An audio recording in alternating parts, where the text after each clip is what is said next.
What's up, dudes? Finally got the SG done. I know it's taken a little bit of time. I had to let this paint dry. After I did the dump, it was slightly wet. And so what I want to do is let it dry before I put the lacquer on. So I put about 2 cans of this minwax clear aerosol lacquer, 30-minute fast dry. I was reading on one of the forums, they said this was a nitro-based lacquer. I read the MDF sheet and I didn't think it was. It is some sort of enamel lacquer, definitely not nitro-based, but it was a clear gloss, it dried nice, and that's the guitar. Really happy with the way the neck turned out. I thought I would actually have some lumps in the neck from the paint. And I only had sort of lumps in 2 spots, and I went over those with some sandpaper just to clean those up. The spray process was really easy.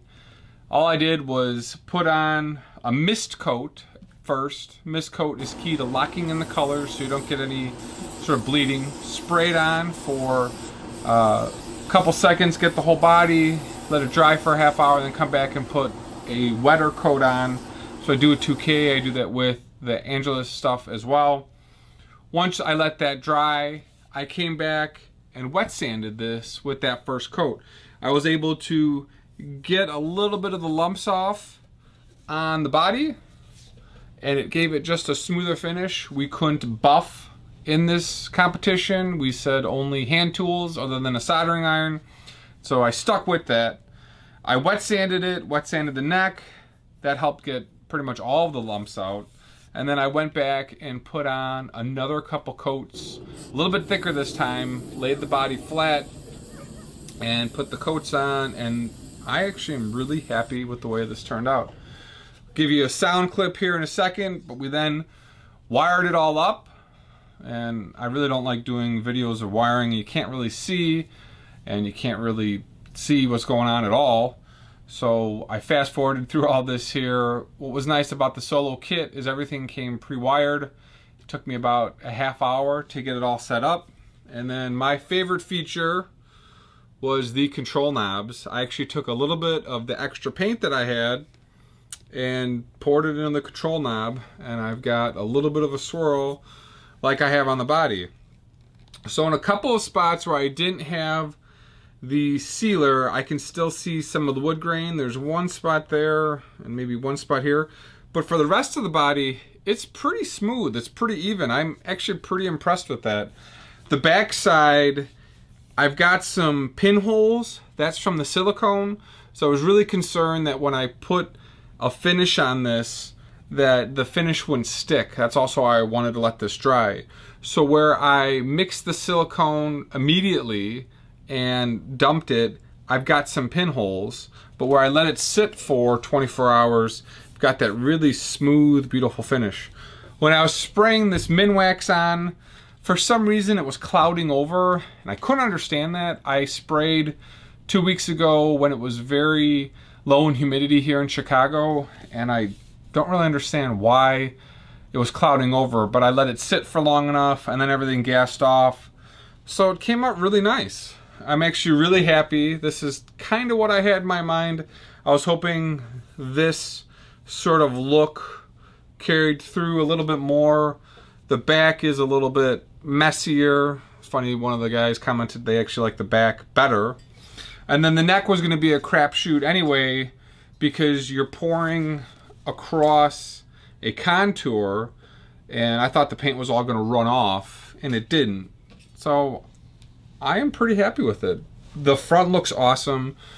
So you can see in the pictures here the vibe that I was going for in terms of the psychedelic look.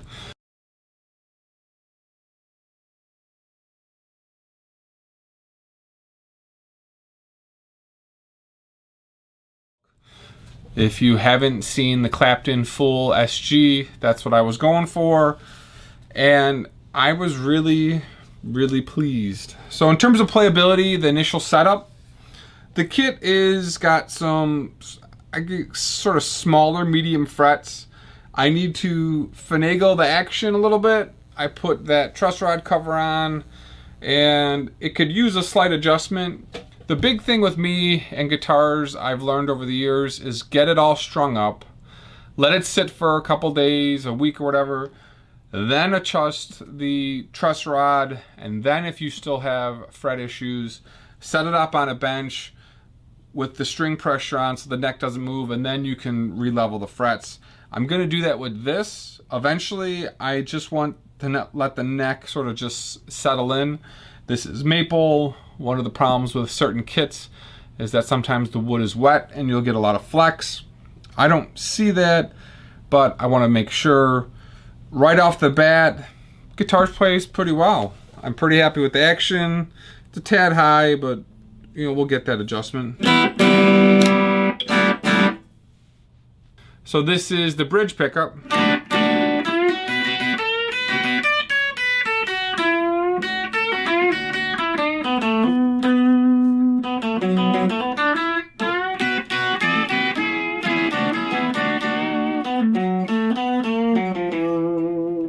That's the bridge pickup. This is the neck.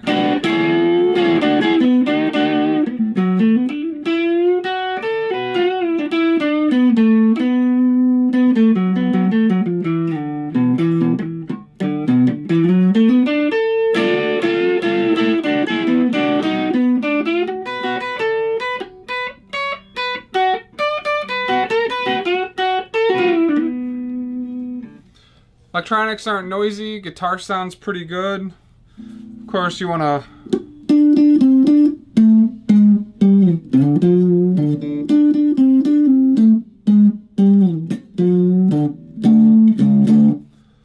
not going to play the full riff. I don't want to get this a copyright strike, but this sounds great. I think it's a great kit. I probably would do another one of these. I probably will do another paint dump, even though you guys are waiting for me to do a stain. Got a special stain coming up. Overall, fun project. Glad to do it with Brad. Finally, we got to this, and that was important. We've been sitting on this for over a year. So, really fun. Good sort of project with you and your kid. The paint dump, for me, was something I've wanted to try.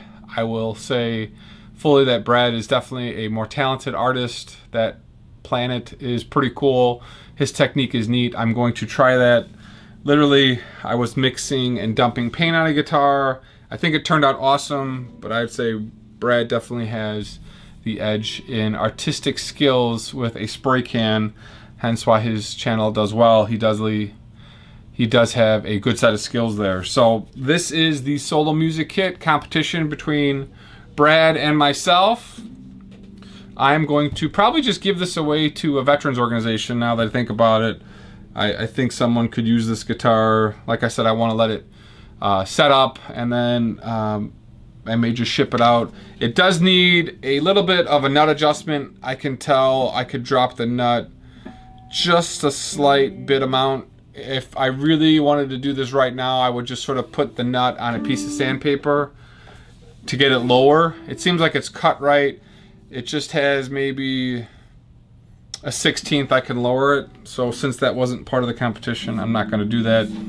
But overall, fun project, fun kit.